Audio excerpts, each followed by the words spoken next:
All right, here we are again. Uh, Talking about Jacob. Okay, Jacob, his life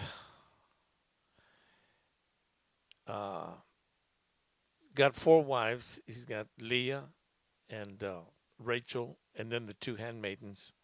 One was named Bilhah. I don't recall the name of the other one, but nevertheless, if you saw in the last video, we're on video 49 now, so that was video 48. We see that Jacob wants to leave. He wants to leave his father-in-law Laban and go back to his hometown where he was from. And it says that I'm having some difficulty here with the ages, and I want to. We know that on the last segment, Jacob had 11 boys and a daughter. He had 12 kids already, all the way down to Joseph. So he decides it's time to go. I want to go back home.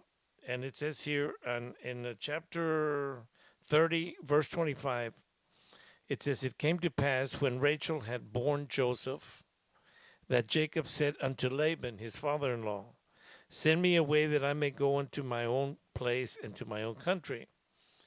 Give me my wives and my children for whom I have served thee, and let me go, for thou knowest the service which I have done to thee." In other words, he's saying, I want to go home.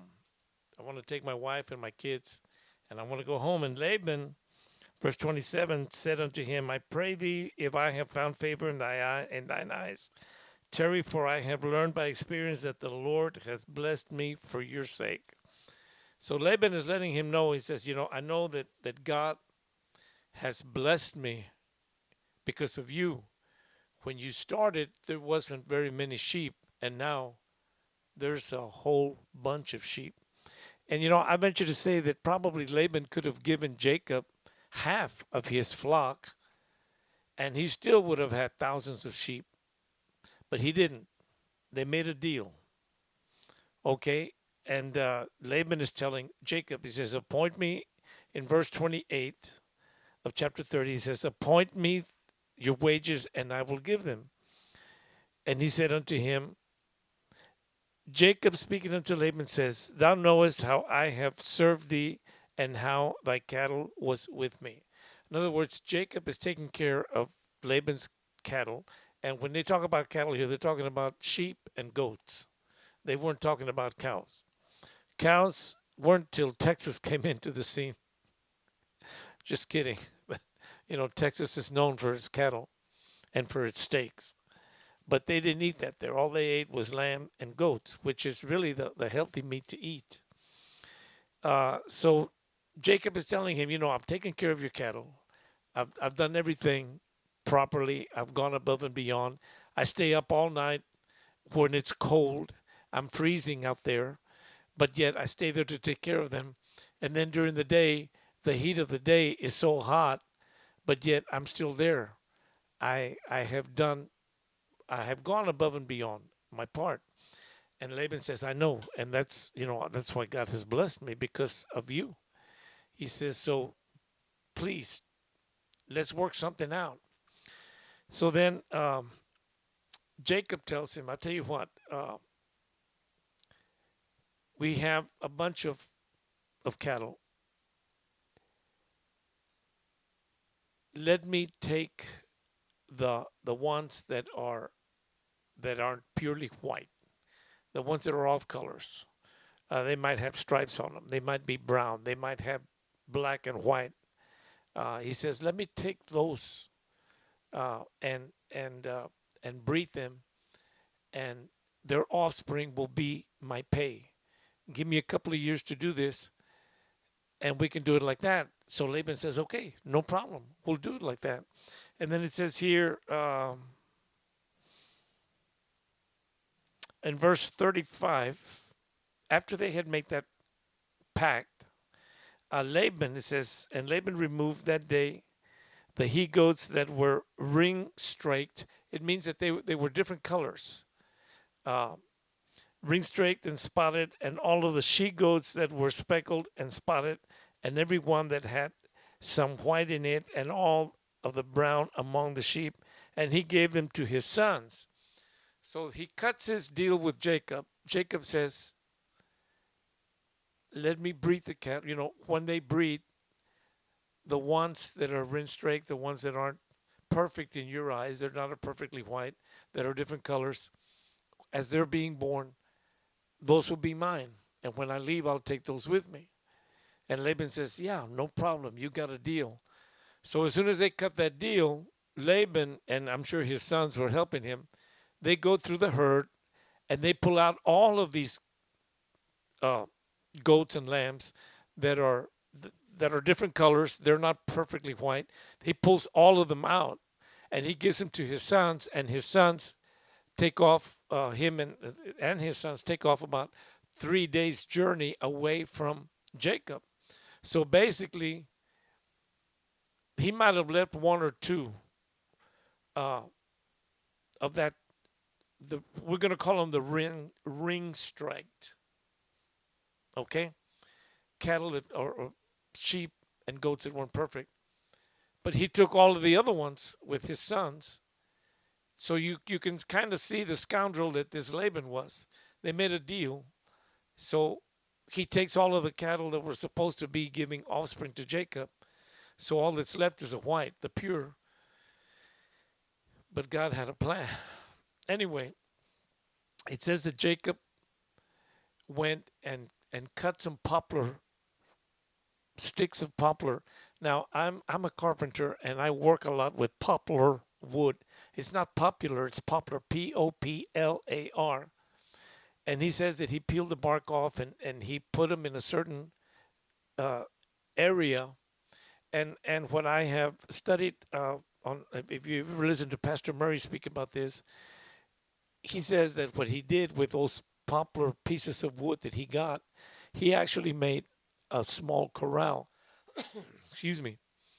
And when the sheep would come in to water, he would put the ring-straked sheep males in that corral. And as the females would come in, even if they were white, if they were in heat, they would get bred with a ring-straight. So pretty soon, all of the cattle that were coming out were ring-straight. I mean, everything that was coming out. And it was all due to the way that Jacob did it. I do believe that he made a corral with those pieces of wood that he got and kept at first a few males in there. And then after a while, it got to where he had to have a bigger place because of all of the females that were coming in to drink water, and they were being bred with the bulls or the calves that Jacob had put in there. So pretty soon he's got a big flock, and I'm estimating there were a couple of thousand. If you have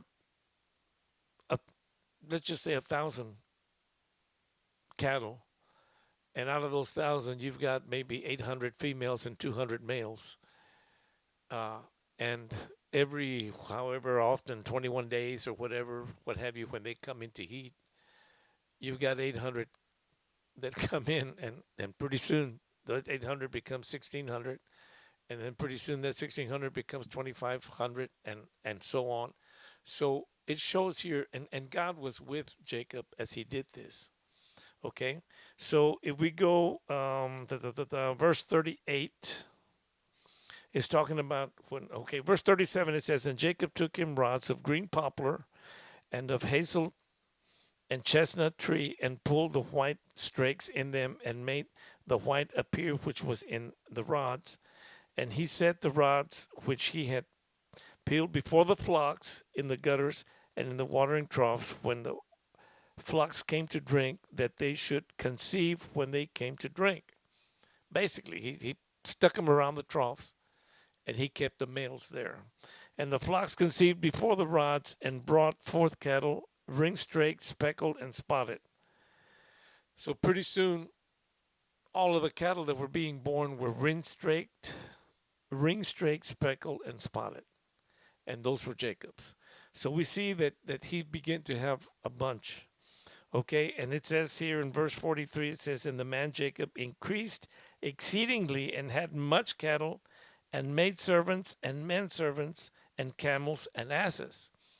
So we see that he doesn't just have a bunch of goats and sheep. He's got camels, asses, which are donkeys, mules, and he's got men servants and maid servants. So this guy, as he's going, he's I am uh, taking that in those days you could buy your men servants and maid servants, or hire them to be your people to work. If he had 3,000, 4,000, 5,000 head of cattle, he couldn't take care of all that himself. He had to have people helping him. So now he's got guys helping him and women helping also for the cooking. If maybe he's got 30, 40, 50 people in his organization now, to feed that many people on a daily basis, you have to have people that are cooking and taking care of that. He's there. Okay, and in verse 3 of chapter 31, okay, I'm going to start with chapter 31, verse 1. Jacob heard the words of Laban's sons, saying that Jacob had taken away or had stolen the flock from their father. And that's not true. They had cut a deal. The one who stole anything was actually Laban, but it didn't work out for him. God was on Jacob's side. And when God is on your side, greater is he than anybody and anything in the world.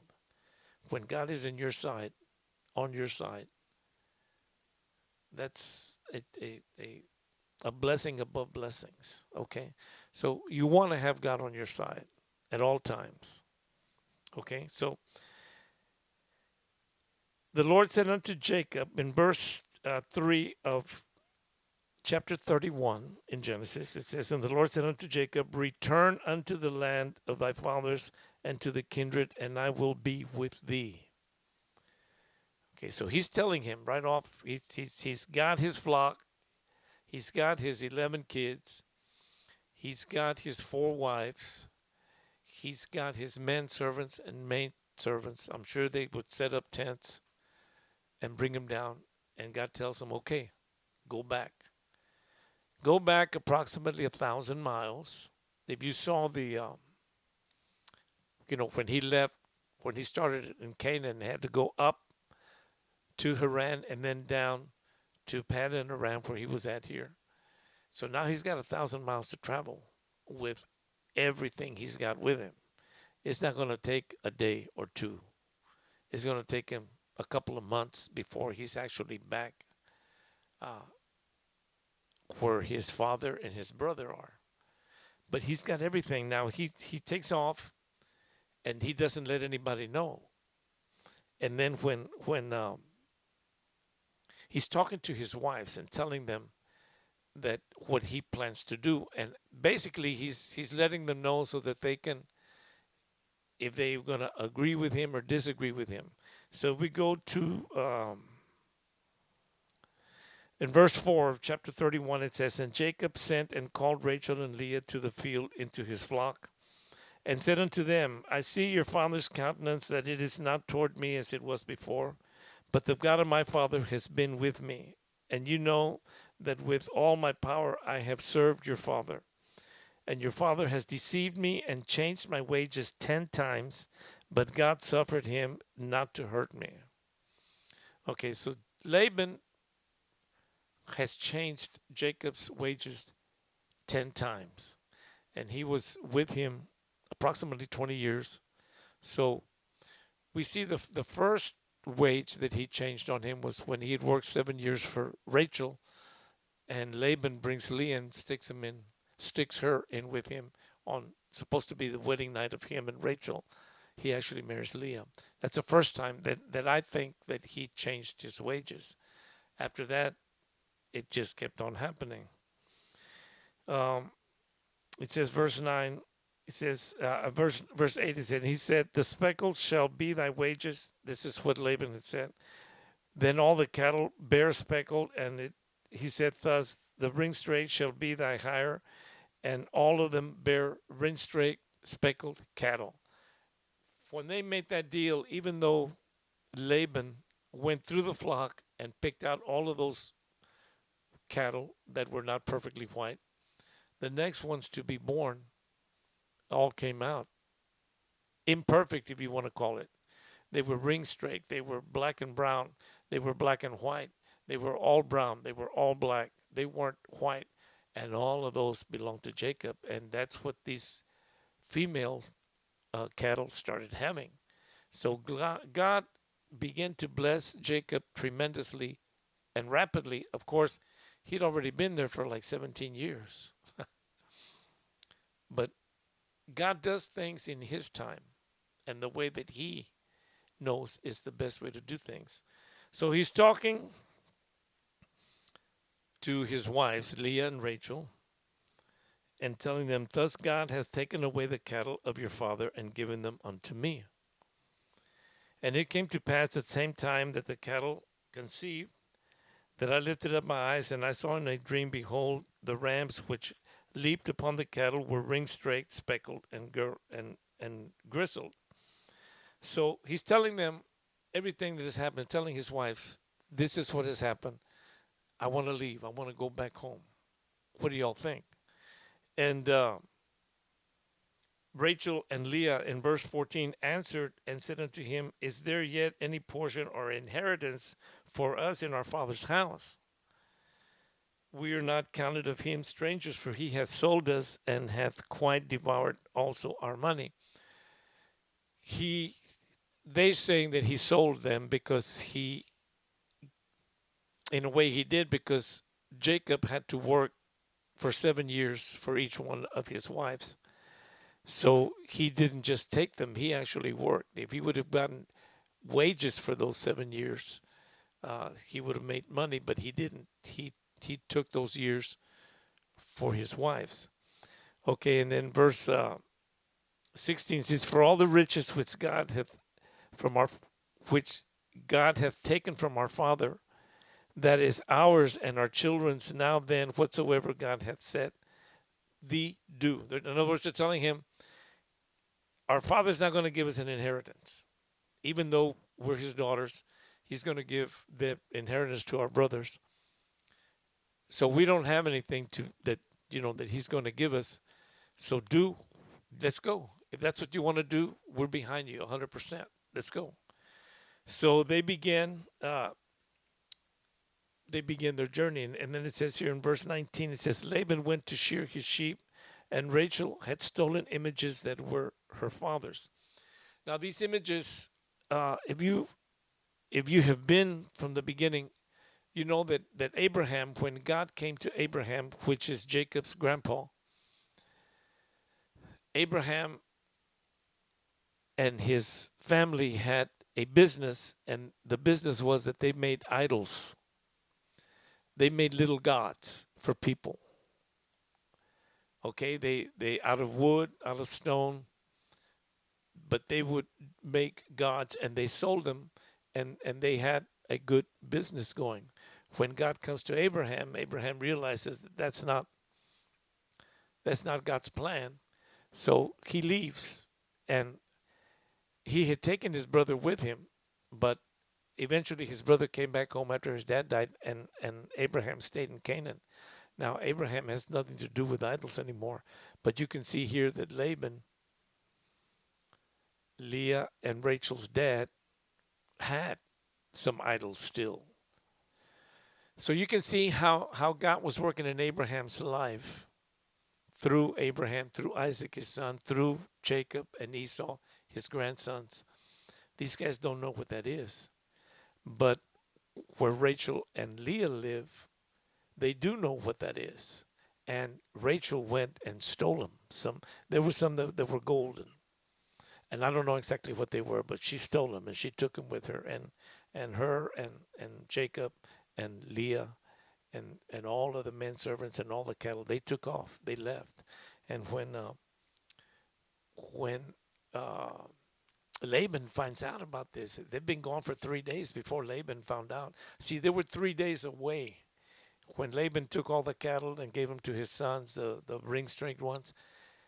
They moved 3 days away from where Jacob was. So Jacob leaves, and I think on the same day that he was leaving, Laban decides to come back to visit to his house because that's where his house was. So when he gets there, he sees that everybody's gone, and he also sees that his golden gods are gone. And that's really the reason he took off after Jacob, to find those gods, because they they were very how do you say it? Uh, they were worth money. They were made out of gold. They were worth money, and this guy, you can tell by all the times that he's messed up with Jacob what type of guy he really is. So that's why he took off. Okay, so he catches up with Jacob, and he says, "What are you doing? How come you just left like this all of a sudden? I mean, what? I didn't even tell my daughters, my grandsons. I didn't get a chance to kiss them, to tell them goodbye." Excuse me. And Jacob says, "Well, this was the best thing for me to do. God told me to move, and I'm gone. I'm moving." He says, and then Laban says, "Hey, you stole my gods." And Jacob didn't know anything about this. The only one who knew about this was Rachel. And Jacob said, "I didn't steal any of your gods." He says, "I'll tell you what, go through the camp and look for them. Whoever has them dies, because they had no business stealing them." Now, they had some tents set up, and Rachel was in her tent, and she was on her flow, the time of the month when women get their flow. Today we call it the period. And during those days, they were unclean, and men could not get close to them or touch them because they were unclean. So what Rachel did, knowing that I don't know if she was on her flow or not, she said that she was, and she gets these idols and she sits on them. So when her father walks into her tent and is looking everywhere for the idols, she's saying, "Dad, I wish I could get up and hug you and kiss you, and but I can't because I'm on my flow, and that's the law." He says, "Yeah, no problem, no problem."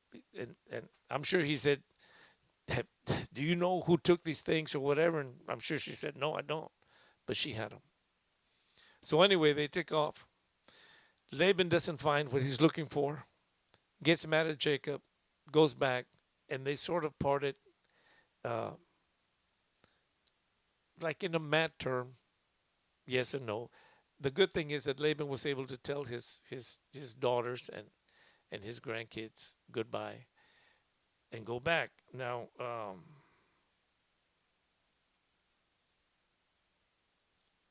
it's in those days they called the flow the custom of women. That's what it says here. Anyway, it says that Jacob was wroth and chode Laban, and Jacob answered and said to Laban, "What is my trespass? What is my sin?" This is when Laban is with him, and that's when Laban says, "You took all this. You have searched. You have searched all my stuff. What hast thou found in all the household? Set it here before my brethren and thy brethren, and they may judge between you and me." He says, "You searched everything. Show me what you found." Well, he couldn't show him anything because he hadn't found anything. Now, Jacob talking here, and this took my, what do you call it? My inquisitiveness away. It says, "These 20 years have I been with you. Your ewes," you know what a ewe is? A ewe is a female a lamb, okay? "And thy she goats have not cast their young, and the rams of thy flock have I not eaten." In other words, I have not taken anything that wasn't mine. I took care of your sheep and your goats. I've done everything the way that I had said I would do it from the start. You've changed my wages 10 times. You haven't been that perfect guy. You don't look at me the way that you used to look at me before, because now I am successful. He says, "So what is it? What? I'm leaving. I'm going home. This was a deal 20 years ago. It's here. I'm gone. I'm going back. So that's basically what Jacob is doing, and that's what he's telling uh, his father-in-law. I'm on my own. I have my own family. I have my own kids. I have my own flock, and it's a big flock. And I have my own servants. I have my own cattle, my own camels. I'm sure they had some horses, and I'm sure they had some mules and donkeys to carry stuff. He says, so yeah, there's no, what do you want? You've got your stuff. I've got mine. I'm going home. Okay, so I don't know exactly how old Jacob was when this happened. On the last video, I was saying that Jacob was around 40 years old when he got there and met Rachel, and he could have been. I'm not sure, but I did a little study here. I want to read this through. What time is it? 26 minutes. I got 3 minutes to go. Try to do these things in 30-minute segments. Okay. Abraham was 100 years old when Isaac was born. Isaac was the son of the promise. Sarah was 90 when Isaac was born. And then Sarah died when she was 127 years old. That means that Isaac is 37 years old. Now, sometime in this area between 0 and 37 is when God came to Abraham and said, I want your boy.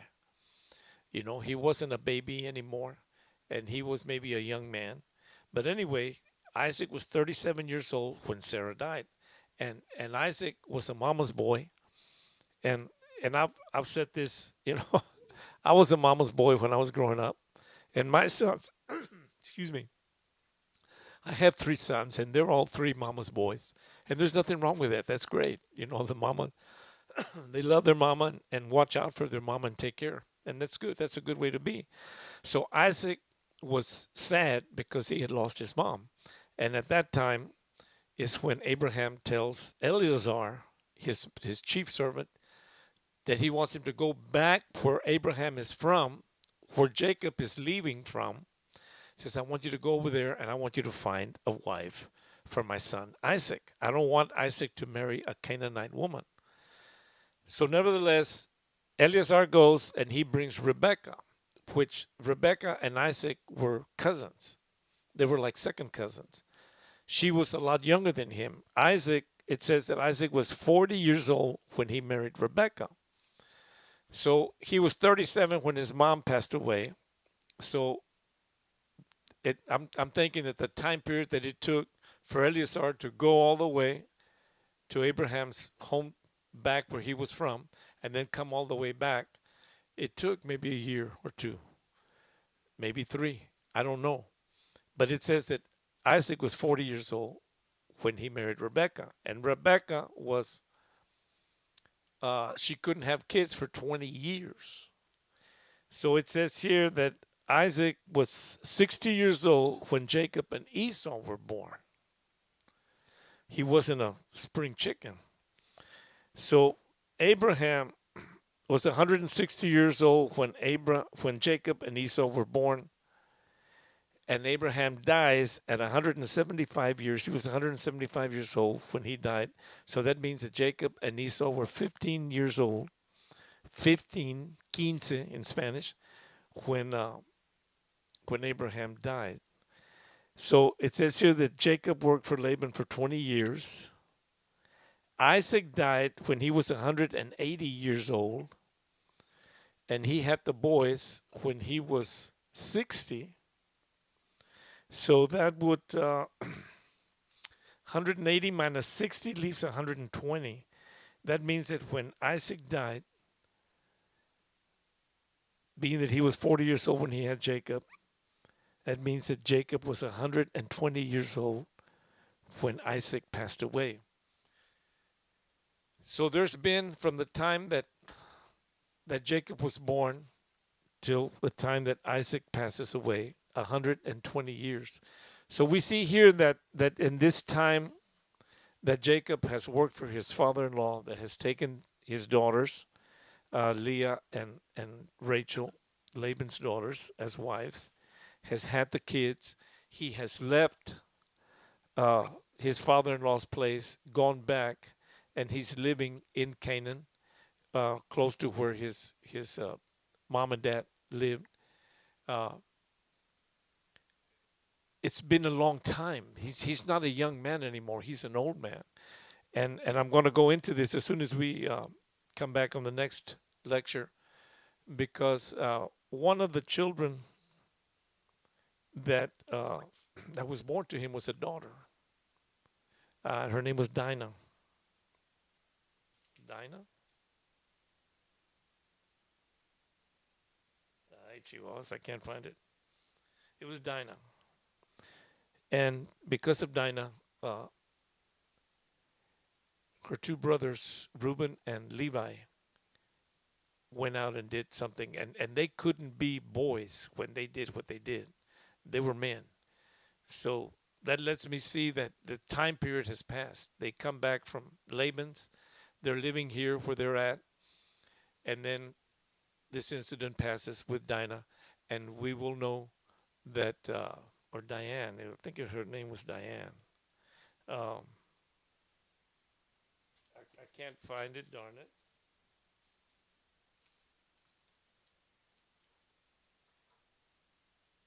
No, it was Dinah. It was Dinah. It was Dinah. You're going to see that because of something that happened to Dinah, Reuben and Levi do a manly thing. Okay, so I'm going to leave you all with that. Thank you all for watching, and remember to tell the Lord that you love him every day. Father, I love you. I love you. I love you. He loves to hear it. And if you are tapping in and you don't really know what all this is about, in order to be able to understand the gospel, you need to be born of the Spirit of God. And to do that, you ask real simple to the Lord Jesus, who is God in the flesh. Says, Lord Jesus, please come into my heart, and he will. And if you're serious, he'll give you the thirst and the hunger for the word, and you'll begin to grow spiritually. If you're not serious, he won't do it. Okay? So be serious. If you're going to ask the Lord to come into your heart, be serious about it. Okay? Thank you all. Lord bless. I'll catch you all the next time. Bye.